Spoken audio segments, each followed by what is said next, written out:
China is back to the number 2 spot for Bitcoin mining. I thought they banned Bitcoin mining.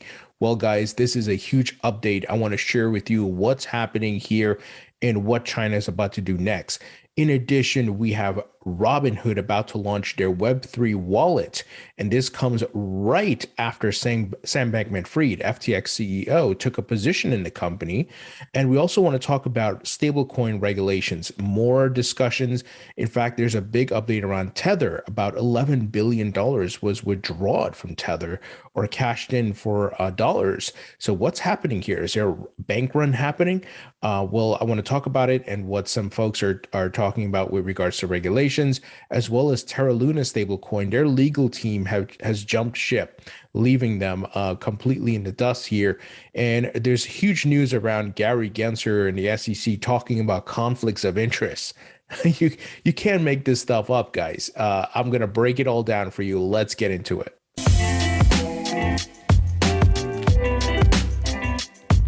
Welcome back to the Thinking Crypto podcast, your home for cryptocurrency news and interviews. If you are new here, please hit that subscribe button. Also, hit the thumbs up button and leave a comment below. It helps support the channel and it doesn't cost you anything. If you're listening on a podcast site, please give me a 5-star rating. Quick word from our sponsor, and that is iTrust Capital, which allows you to trade crypto within an IRA, essentially a retirement account. This gives you huge tax benefits and savings. iTrust Capital is a great platform with 25 plus cryptocurrencies, a full mobile app on iOS and Android, and they have top of the level security with Coinbase custody. So it's essentially what the institutions are using. So you don't have to worry about your crypto getting lost or stolen.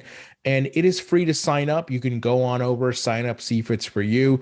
And best of all, if you use the link in the description, you can get a $100 funding bonus. So be sure to check out iTrust Capital. Now let's look at the market here. Things looking a little bit better. And I say a little bit, not a lot. Bitcoin sitting at over $30,000 right now.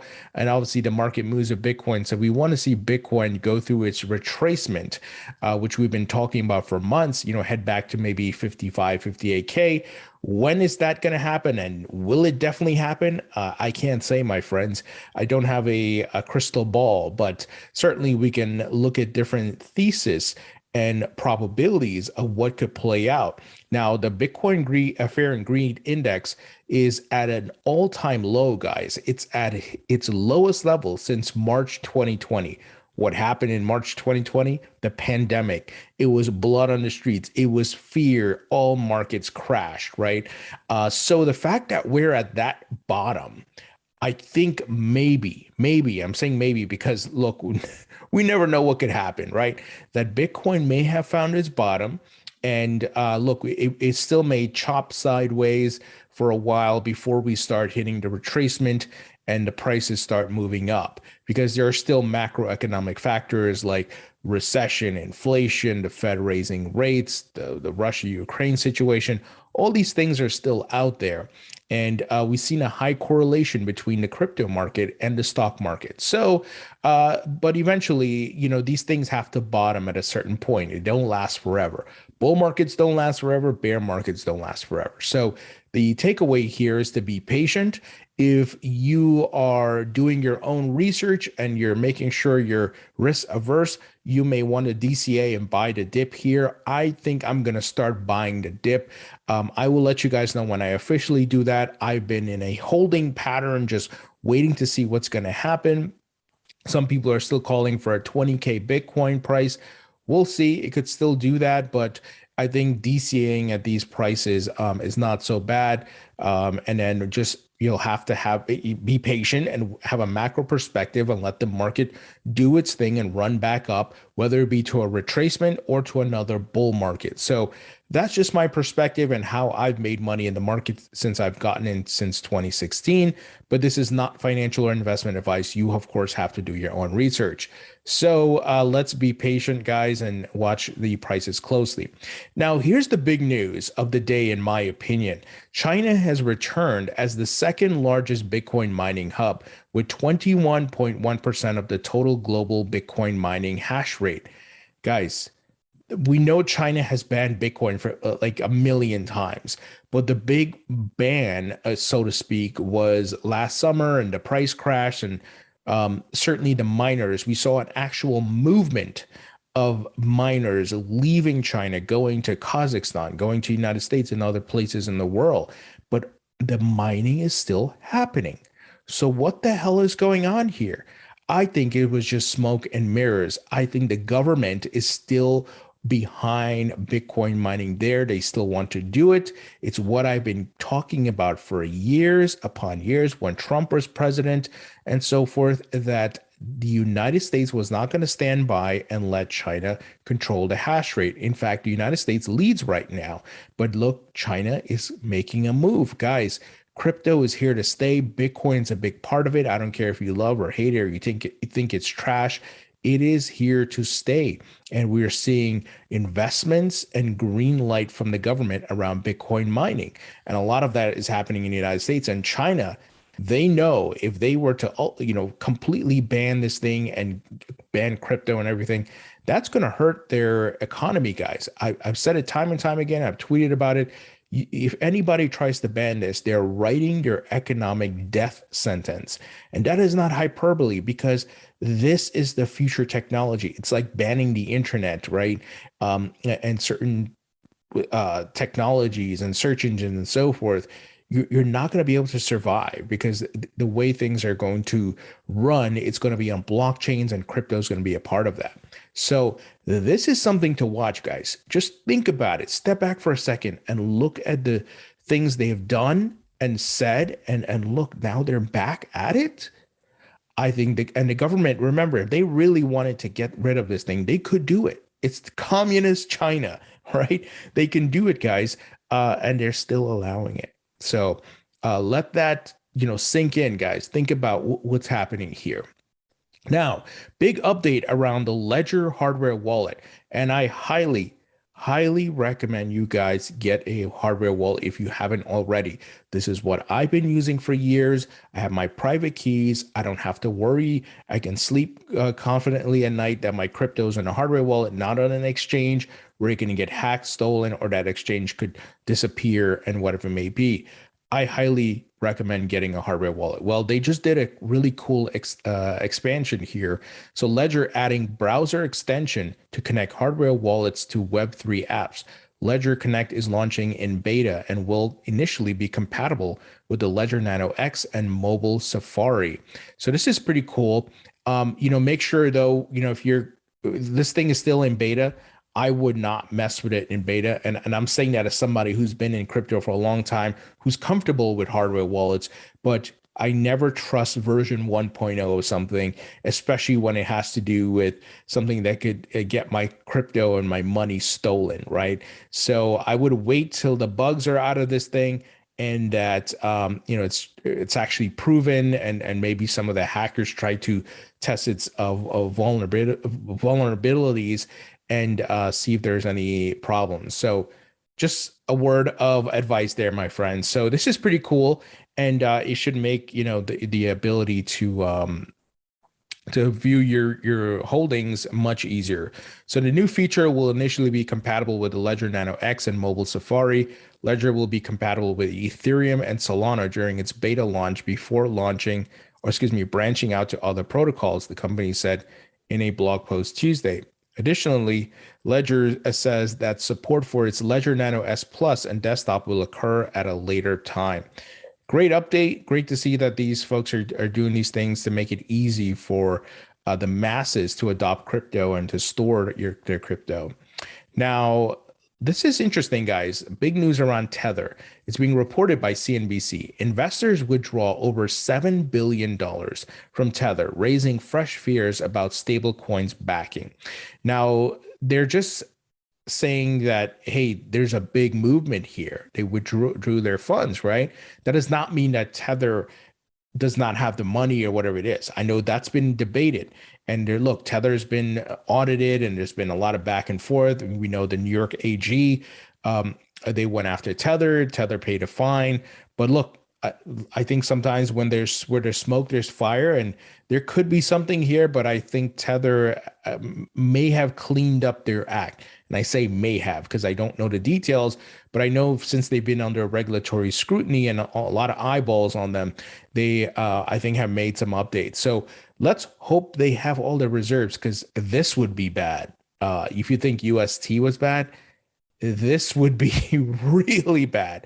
This would be 10 times worse than the UST Terra Luna stablecoin situation because look how much money is in here. And Tether is used a lot overseas in trading crypto and so forth. So it has slipped below its $1 peg, but that's nothing new, and it's nothing like UST. It has done this over the years and months and so forth. So we'll see what happens. Now, Sam Bankman-Fried, FTX CEO, he says, "Think this is backwards. Successfully redeeming 7 billion proves that there were reserves to send back." So there is a positive light to see this in is and that okay, these people redeemed 7 billion. That means they had 7 billion in cash to actually give to that person redeeming or persons redeeming, right? So let's hope and pray that this is not something that's going to collapse or have problems like UST, guys. We certainly don't want that.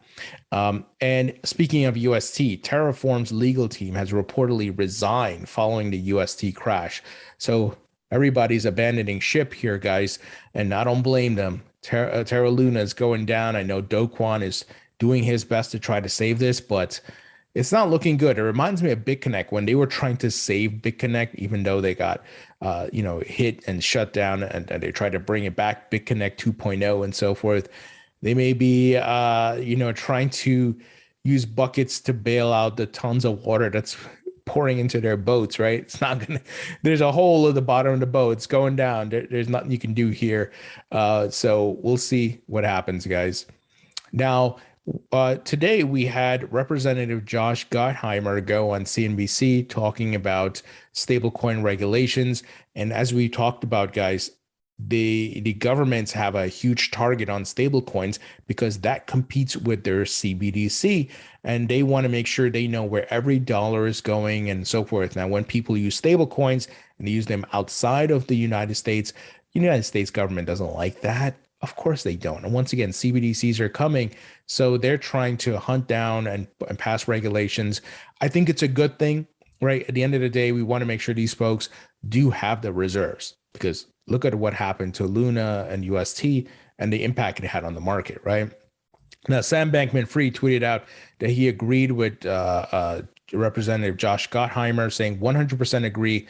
Let's bring audits with oversight to stablecoins so we can protect consumers and give clarity to the industry. He's absolutely right. I think this is a big hurdle that we need to get across and remove the ammo from folks like Elizabeth Warren who use these things to try to bring draconian laws and stifle innovation around crypto. So I think if we get this stable coin thing sorted out into regulations, it will help open up clarity for the rest of the market. Now, some big Algorand news, guys. You all know I hold Algorand in my portfolio. Well, jump-backed Wormhole Bridge expands the Algorand blockchain. The cross-chain bridge is hoping to capture some of Algorand's $136 million in DeFi TVL. The Algorand partnership marks Wormhole's 10th integration with a Layer 1 blockchain as developers focus on interoperability solutions. Popular Layer 1 or base layer blockchains such as Ethereum, Avalanche, and Solana cannot easily communicate with each other, meaning assets held on one blockchain are difficult to transfer onto the other, onto an account for on another. When tokens are bridged through Wormhole's portal bridge, the original token is locked in a smart contract while a new portal wrap version of that token gets minted on the target chain. Then the wrapped tokens can be traded for tokens native to the target chain and used for decentralized finance. This is great adoption news for Algorand. I am bullish on Algorand.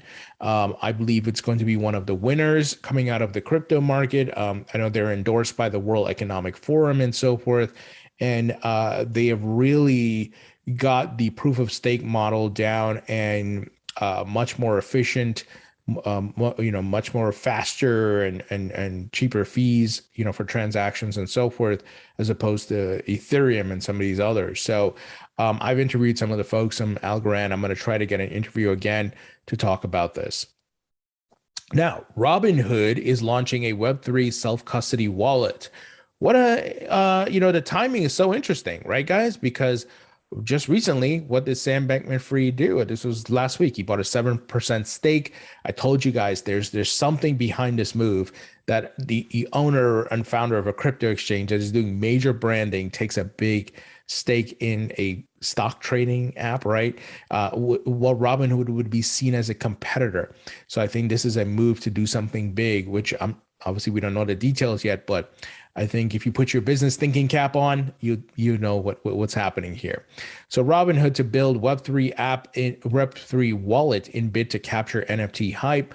Following on the heels of its crypto wallet, Robinhood said it wants to roll out a new Web3 wallet with increased functionality for NFTs. So guys, the building continues despite what the price is doing. The building, the investments, the expansions, the governments are doing their thing. The companies are doing their thing. Capital is still being raised. Investments are still happening. So, guys, I hope you see what's happening despite the price, right? Price can be a distraction sometimes because markets go through cycles, bull and bear. Nothing goes up in a straight line and nothing continues to crash down forever, right? It'll go back up. So that's what I've been talking about for years. And to DCA, be patient and take profits. Now, Revolut, this I have not used this app, but they do crypto, of course. I think it's more in the European markets, but the founder is set to launch venture capital fund powered by artificial intelligence. So Revolut founder Nick Storonsky, if I'm saying that right, is set to launch his own venture capital fund powered by AI. The new venture, dubbed Quantum Light Capital, will be worth $200 million with funds supplied by Storonsky and other investors, Forbes reported on Tuesday. And what we're seeing, guys, is that these crypto exchanges and apps, even like Coinbase and some of these, they have VC arms. So, there's Coinbase Ventures and so forth, because they recognize how early we are. Okay, we build our platform, we're making money, but we see there's a bunch of other technology out there and platforms that are building the infrastructure. We're going to go place some bets. We're going to take our money, invest in them, because we know that we haven't hit mass adoption yet, mainstream adoption, and there's more money to be made here. So this absolutely makes sense. And obviously these funds, they're going to invest in crypto companies and the tokens. Now, speaking of investing, Hahn Ventures, which is founded by Katie Hahn of Andreessen Horowitz. She left, of course, to start her own fund. Well, they decided to invest in TaxBit. And you guys may recall TaxBit was a sponsor of this podcast and channel. And I use TaxBit. I've been using it from years and to help do my taxes. And once again, despite the prices, what's happening? These companies are investing. They're taking equity stakes, they're buying the tokens and just hodling, being patient because they know the market will go back up. We're going to see mass FOMO again, new all-time highs. Yes, we're going to have to wait and be patient, but that is coming back again, guys. As someone who's been here in 2016, I saw the run up to 2017, new all-time highs, crash, bear market. And then I saw the run up again from 2020 to obviously 2021. Crash. We're in a bear market now. So, we got to be patient and have a macro outlook. Finally, Gary Gensler, of all people, tweeting out today about conflicts of interest and be careful who you work with and who your investment advisors are and all that. Man, the ball's on these people, right? The biggest conflict of interest we know of is Bill Hinman, Jay Clayton, right? Ethereum free pass, 15 million reasons. And this guy's putting out videos about, conflicts of interest. You can't make this stuff up, man. And look, they're going to continue to get exposed. I keep telling you guys, make content, tweet, call your representatives, put out videos, do what you need to do. Let's get the information out there so they can't hide. So Gary can put up all this BS, face to make him and the SEC look nice and pretty, but we know rotten at their core. So hopefully, we get some crypto regulations where the SEC's put into their place. We saw the Biden executive order kind of took the wind out of the sails for Gensler, and now he's forced to work with other regulators, and hopefully the balance of power is shifted more to the CFTC. But yeah, guys, you can't make this stuff up. Anyway, guys, that's the news. Let me know what you think. Are you surprised as I am about the China Bitcoin mining news here? I think that's significant, my friends. Very, very significant. And I think a lot of people are going to miss it, but there's huge implications to this, that the fact that they are still doing this despite all the BS and the banning and so forth. Interesting things happening. And we're just crossing new thresholds and going to levels we haven't seen in the market before with adoption and integration and expansion and investments and so forth. So I encourage you to be patient, have a macro view on the market. And, if you like this content, hit the thumbs up button, leave your comment below, subscribe if you haven't, and I'll talk to you all later.